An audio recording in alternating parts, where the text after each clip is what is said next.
Well, you just heard one of the up-and-coming stars, happens to be female, happens to be Scottish, happens to have just jumped from the stratosphere a few days ago in Las Vegas, as I did.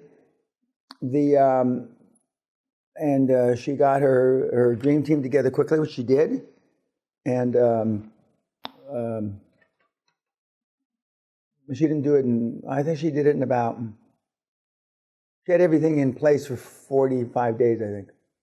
But finding the motivated seller and all the hocus pocus is drug on. Although they're getting ready to close the deal before the year end. And and she said it was easy. And when you asked the question, what was the hardest thing about a dream team? There weren't any hard things. But you'll make them hard. Yeah. You're questioned. I can tell by the questions. I can tell the size of your dick, or if you have one, or if you've got a cavity between your legs, just from your questions. It's just, I've been doing this a long fucking time. Trust me. And when Dr. Joe gets up here, in the next day or two, he'll tell you how he did it. And he did it, he's got he had a formula that he followed. It must be the surgeon in him or something. I'm not sure what it is. But it's easy. It's it's like, you wipe your ass in the morning. The guys wiggle your dick to take the last drop of pee off it. You brush your fucking teeth. I can't tell you how fucking simple it is.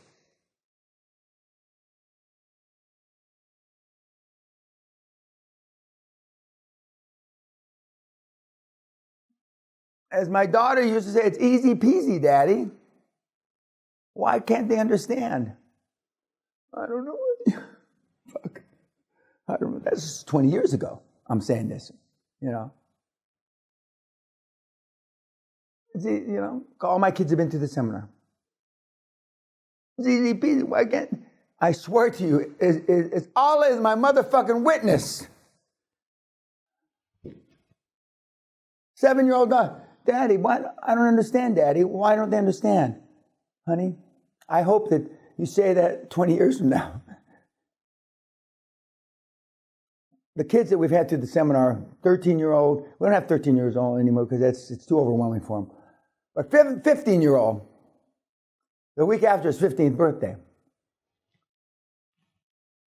And his dad had been through the seminar many times.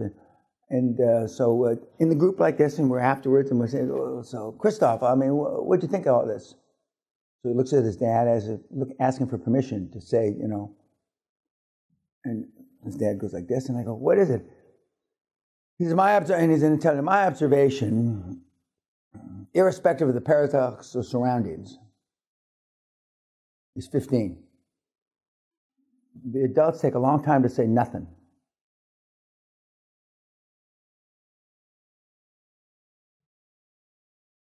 And they're all puff their, as you would say, Mr. Peña, they puff their dick about their accomplishments of the past as if they made some, but if they had made some accomplishments, they wouldn't be here. That's almost a direct motherfucking quote. Now I'm going to say it again for the meatheads in the room. You don't say what you mean and you don't do what you say. And you take a long time saying it. And you have to puff your accomplishments up, otherwise you blow your brains out. From the mouth of babes, there's a saying about this, right? From the mouth of babes, or children say the darndest things. Or there used to be a program with Art Linkletter, who I knew, who was up there just above the three nuns there. There was a program on TV in the 50s called Kids Say the Darndest Things. But they say the truth. So you have to talk shite to make yourself feel better while you haven't killed yourself so far. Metaphorically, you too. For those of you that might slit your wrist tonight. And it's true. It's easy peasy. Intellectually, it's an easy gig. It just is. Unfortunately, life isn't an intellectual exercise for you. And for you, it's an emotional exercise. It's an emotional exercise. And that's why athletes, world-class athletes, the difference between world-class athletes is de minimis. It's just, fractions of a second or millions of whatever, I don't know. One guy would eat this many carbohydrates and this guy would do this and this, assuming nobody's cheating, It's just, it's all up here, whether they win or they don't win. Was Muhammad Ali the greatest boxer of all time? It's arguably he was. But was he the greatest athlete that ever boxed? No. But what did he say from the beginning? I'm the greatest! So, you go back on your YouTube, and he had that big smile. I'm the greatest! Was he the greatest when he was saying it? No.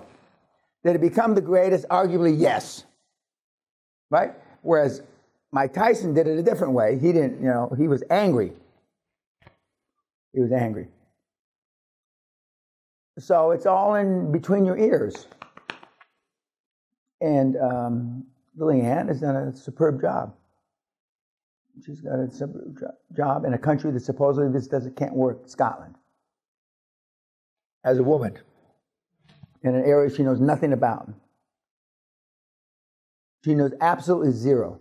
I'd forgotten that some of her board weren't from the persuasion that she's rolling up. I completely forgot that.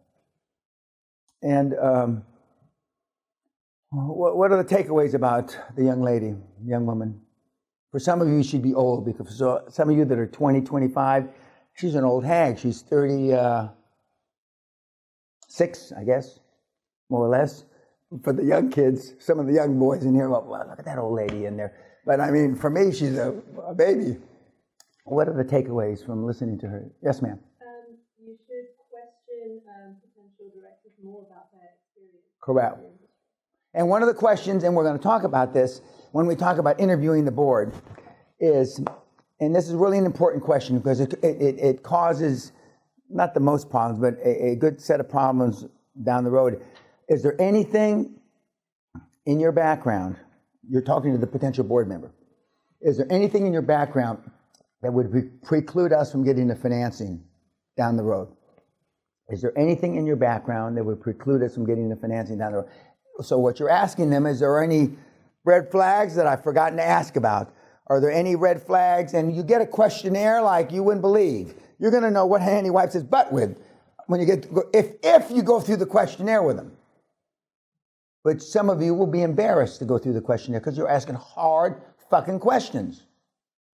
But the last question you ask, which is kind of the coup de grace, the motherfucker of all questions, is, hey, dude, is there anything in your background that may fuck up our financing down the road?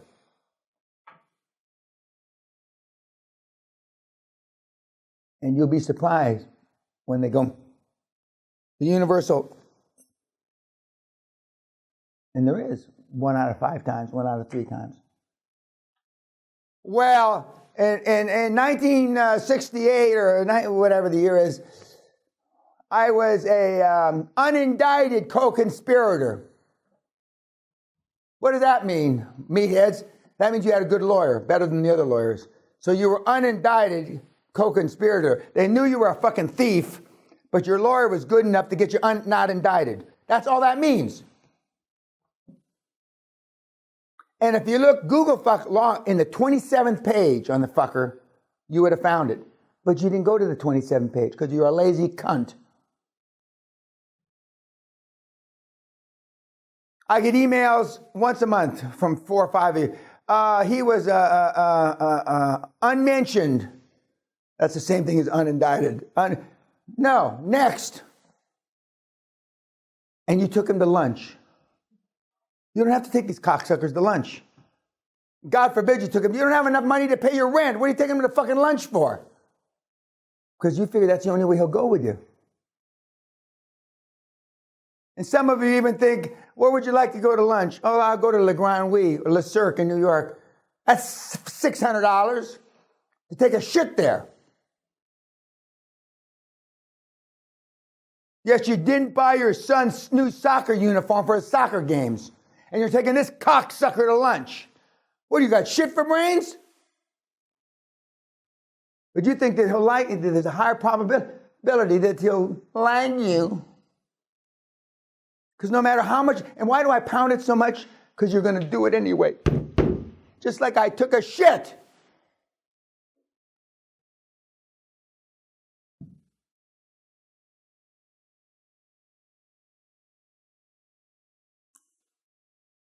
Remember, is there anything that may preclude us from getting the financing, or is there anything questionable that a financial institution may decide that we can't be financed? Now, I don't think that's such an embarrassing question, actually. But when they go, and you'll think, the old fuck meaning me. Fuck, how did he know? Because why else would he want to be on your board? Is he retarded? Has he got syphilis?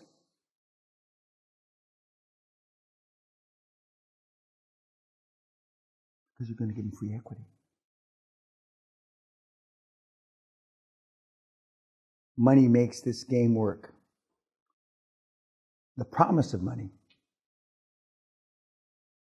Because the model and what resonates, I got two kids that were in Toronto, wealth, risk, reward, not.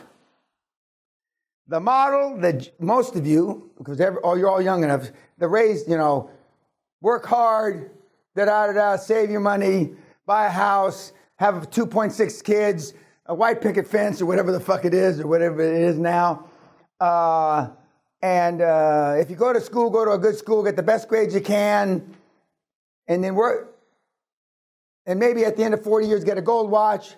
That model is motherfucking dead. Deed, forget about it, it's gone. Okay, the kids understand that. And the reason why the kids are so upset now is because they get smarter quicker because they've got the internet. Their information is almost instantaneous. Whereas previous generations, had to live it first. Now they read about it before they have to live it. They say, why the fuck do I want to do that? So a lot of them don't go to school. Some in this very room.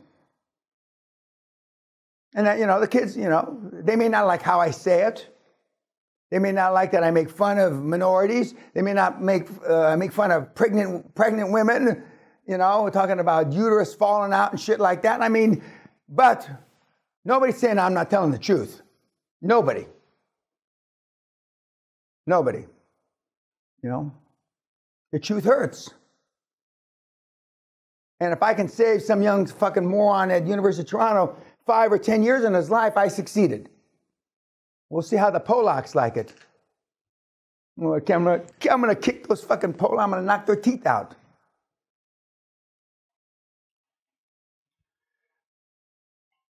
Other questions about Leanne. She's nervous. You should have seen her 10 months ago. She's a polished actress now. She does a good job. She's very good. But she's nervous. She's doing it in spite of her fear. She's doing it in spite of her fear. In spite of her fear. Anything else about Lee?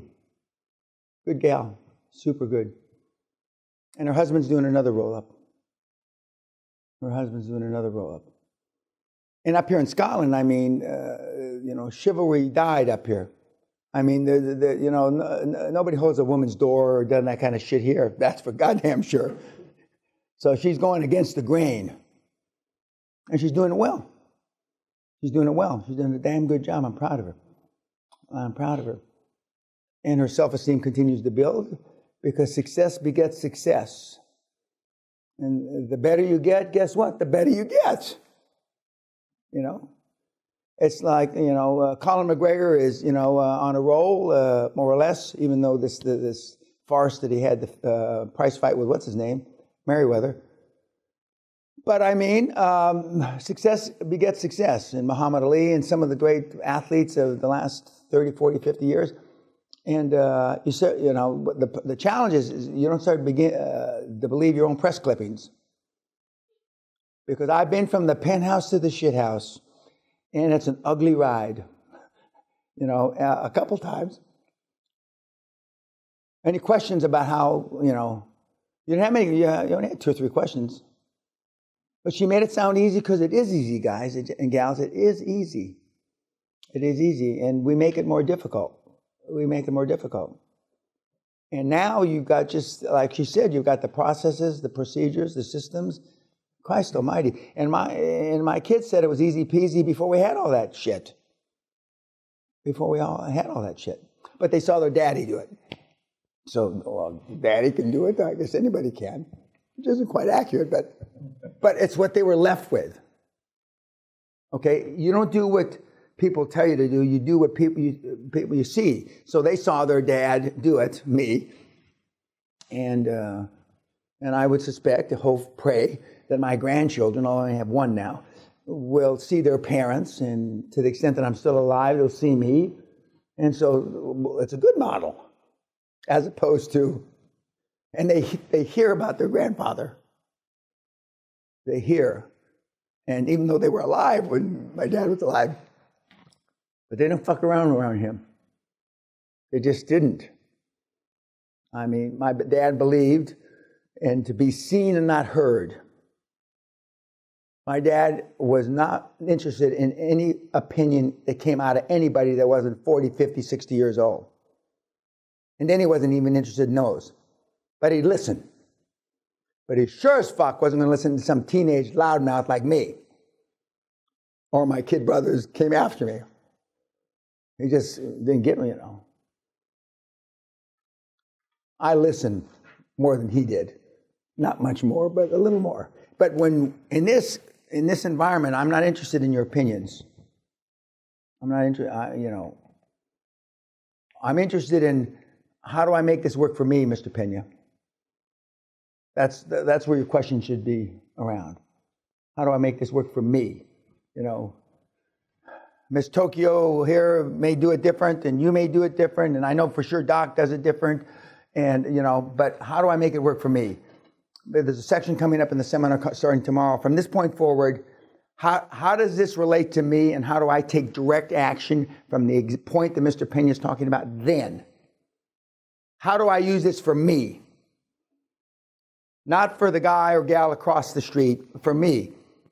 And the people that have been the most successful and the people that have gotten up onto the Hall of Fame have taken direct action and make it relate to them. Because every part of the world is a little different. The gals have an advantage. They just do over the guys. And every industry is a little different. So how do I make rolling up veterinary practices or funeral homes? We haven't had a funeral home roll up in a while. She mentioned that. And there's no shortage of dead people. None. I got some great jokes. One of my good buddies when I was going to university, after flunking out a bunch of times, was a guy named Digger. He was he worked his way through selling cemetery plots. Fucking stories he had, God almighty. When we play golf on Sunday morning, he'd have new stories. Remind me to tell you tonight at dinner the eternal light story. There are no eternal lights. When you get buried, and they say, your mom, she doesn't want to be in the dark, does she? So we're going to give her the eternal light. In the coffin. Oh, no way. Yes, way. The eternal light. You wouldn't want your mom in the dark, would you? The eternal light. And on that happy note, thank you, YouTube.